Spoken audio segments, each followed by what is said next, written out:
Hey YouTube, it's Laura here with Little Lights by Laura, and I thought I would show you guys a different side of the silhouette world and actually show you how to finish a project. So here I've just done a manger scene, and what you're looking at, this is contact paper, and the reason why I use this is because I went with a 3 feet long.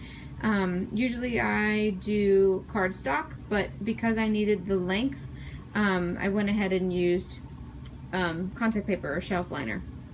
So once I pulled I made a square out of my silhouette so that I had a border, and I went ahead and removed that, leaving all of the silhouette of the people behind. So once I did that, then I just stuck it directly to my board. It's just a piece of 1x6 by 3. I bought it in 6 feet long and cut it in half. And I painted it white with just regular white house paint that I had in the basement.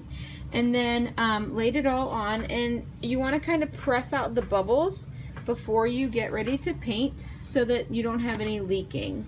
And also the second trick to no leaking in this method is use very little paint. So I just use basic craft paint and a little sponge stamper, and here we go.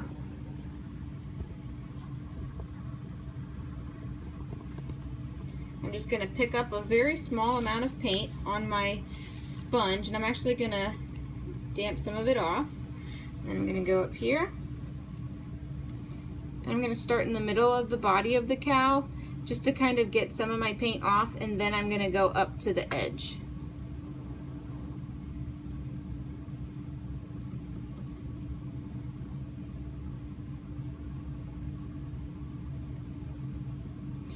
Just kind of want to press evenly so you kind of get the same color throughout the whole body.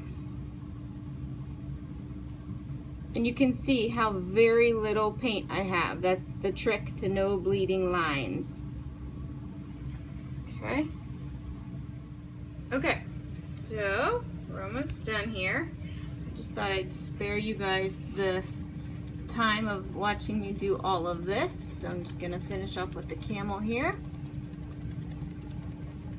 And I just want to say again, when I put this stencil on my board, I didn't adhere it with anything. I didn't use any spray adhesive. I didn't do anything. I literally just relied on the contact paper to stick. And honestly, the biggest trick to that is let your wood cure.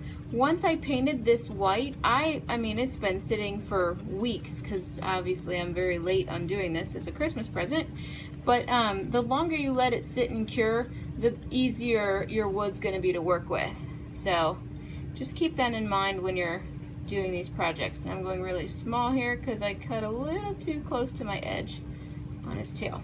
Okay, so now from here you're just going to peel your paper straight off. Well, it's not paper, it's contact. So I'm just going to go to the corner here. I'm just going to lift it off.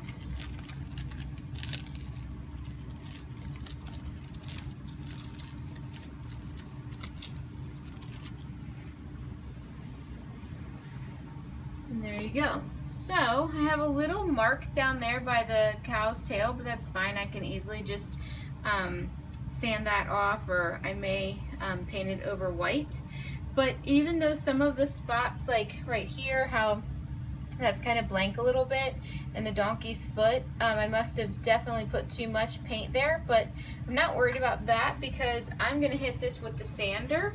I'm going to take it out to my shop and sand it up to make it look a little more rough and rustic. So there you go. I hope that helps you guys. If you have any questions, definitely post down in the comments below, and I will happily help you guys figure out how to do this, make it easier for yourself.